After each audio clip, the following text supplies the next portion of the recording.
ভাই তুমি কি ছিলা? তুমি নিজের সৃষ্টি নিয়ে কেন ভাবো না? তুমি শুরুতে কি ছিলা? আল্লাহ সুবহানাহু ওয়া তাআলা কোরআনে বলতেছে খলাকাল ইনসানা মিন নুতফা, তোমাকে এক ফোঁটা বীজদ্র নাপাক পানি থেকে সৃষ্টি করছে। এক ফোঁটা নাপাক পানি ভাই, তোমার বাবার এক ফোঁটা নাপাক পানি। ওই এক ফোঁটা পানি যদি মেঝেতে পড়ে থাকতো, কেউ ধরে দেখতো তোমাকে? এক পয়সা দাম ছিল আমাদের ওই সিচুয়েশনে, এক ফোঁটা দাম ছিল, চিন্তা করো। এবং আল্লাহ সুবহানাহু ওয়া তাআলার দয়াটা দেখো, তিনি কোরআনে পুরো প্যাকেজটা বর্ণনা করছে, তিনি আমাদেরকে কিভাবে সৃষ্টি করছে। সুবহানাল্লাহ, তিনি বলতেছে যে এই নুতফাকে আমি সৃষ্টি করছি তোমার বাবার পাঁজরের হাড় থেকে। এরপর সেটাকে কোথায় নিয়ে গেছি? 3 লেয়ার অন্ধকারে কোথায়? তোমার মায়ের গর্ভের ভিতর। সেখানে আমি তোমাকে ফ্যাশন করছি, আমি তোমাকে ডিজাইন করছি। এই পানিটাকে পরিণত করছি তোমার মায়ের পানির সাথে। কিসের? মিন আলাক।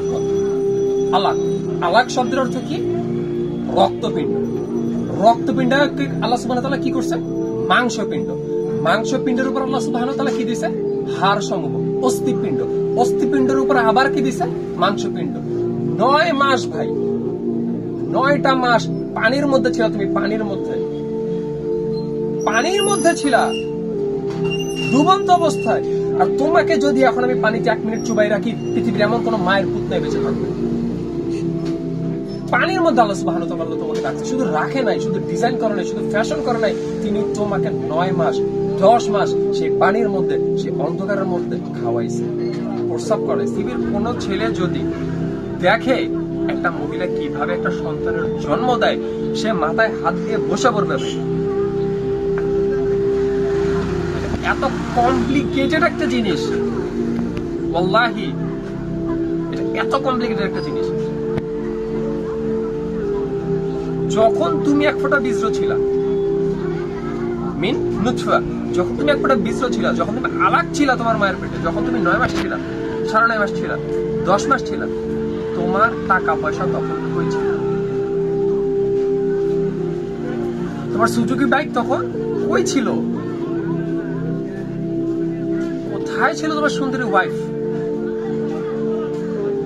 মানিব্যাগ ভর্তি কিছু টাকা, একটা বাড়ি না? এইগুলোর জন্য তো তুমি অহংকার করতেছো। আমার কথা বিশ্বাস হতে পারে না। আমি একটা উদাহরণ দিচ্ছি। ধরো একটা কোম্পানির মালিক একটা গাড়ি নিয়ে যাচ্ছে, এখন ওর গাড়িতে যদি একটা ভিক্ষুক কিছু কাদা ছুঁড়ে মারে, ও গাড়ি থেকে নেমে প্রথমে কি করবে? একটা থাপ্পড় লাগাই দিবে। কেন লাগাবে? কারণ আমার টাকা আছে, তোর টাকা নেই, দুজনে কিন্তু মানুষ। এই অহংকারটা কোত্থেকে আসলো? কিছু টাকার জন্য, কিছু গাড়ির জন্য, কিছু দামি জামা কাপড় সে পরে আছে। এই অহংকারের জন্য তো আমরা লাগে সেজদা করি না, নাকি? তো তুমি যখন তোমার মায়ের পেটে ছিল, তোমার টাকা কই ছিল?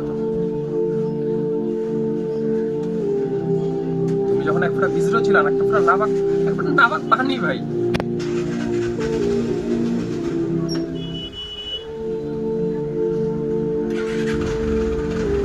আর ইভেনলি এই যে তোমার টাকা, এই যে তোমার বাড়ি, এই যে তুমি হ্যান্ডসাম, কে বানাচ্ছে তোমাকে প্রতিনিয়ত? এটা কি তোমার নিজের পাওয়ার অ্যাকচুয়ালি? তুমি যখন মায়ের পেট থেকে বেরিয়েছো, তখনও তিনি তোমাকে ছেড়ে দেননি। কিন্তু তোমার জন্য তোমার মায়ের বুকে দিয়ে দিছে দুধ,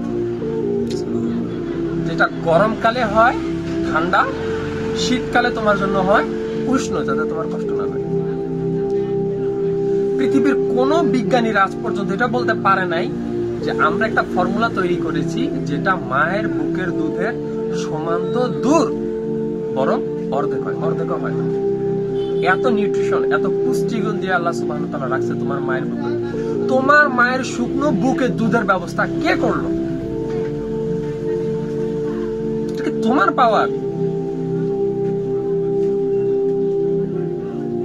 আগে তো ছিল না তোমার মায়ের বুকে দুধ। আমার বেয়াদবি মাফ করো, আগে তো ছিল না।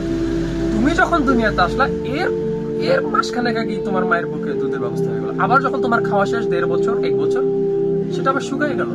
কে করবো এটা? যে সৃষ্টি একবার প্রস্রাবের রাস্তা দিয়ে বের হয়, নুতফা প্রস্রাবের রাস্তা দিয়ে বের হয়, দ্বিতীয়বার তার মায়ের প্রস্রাবের রাস্তা দিয়ে বের হয়, দুইবার নাপাক রাস্তা দিয়ে বের হয়, তার কিভাবে অহংকার থাকতে পারে?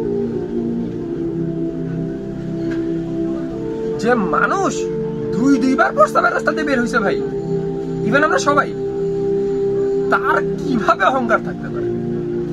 যে আমরা বলি ভাই আমার ইমান ঠিক আছে, তুমি তো আমার মনের খবর জানো না। কথা তো সত্য, আল্লাহ ছাড়া কি কারো পক্ষে সম্ভব কারো মন ঢুকে দেখা? এইগুলা বলে আমরা নিজেদের মধ্যে মুনাফিকি, নিজেদের হিপোক্রেসি লুকাইতেছি। আমরা মুখে বলি আমরা আল্লাহকে ভালোবাসি, না আমরা মন থেকে ভালোবাসি, না আমরা কাজের প্রদর্শন করি। ক্লিন। দ্বিতীয় কোনো কথা, এটা আমাদের অহংকার। আমরা নিজেদেরকে মনে করি আমাদের কোনো প্রয়োজন নেই, আমরা নিজেদেরকে মনে করি আমাদের টাকা আছে, আমাদের হেডন আছে। উই ডোন্ট কেয়ার আল্লাহ সুবহানাহু ওয়া তাআলা।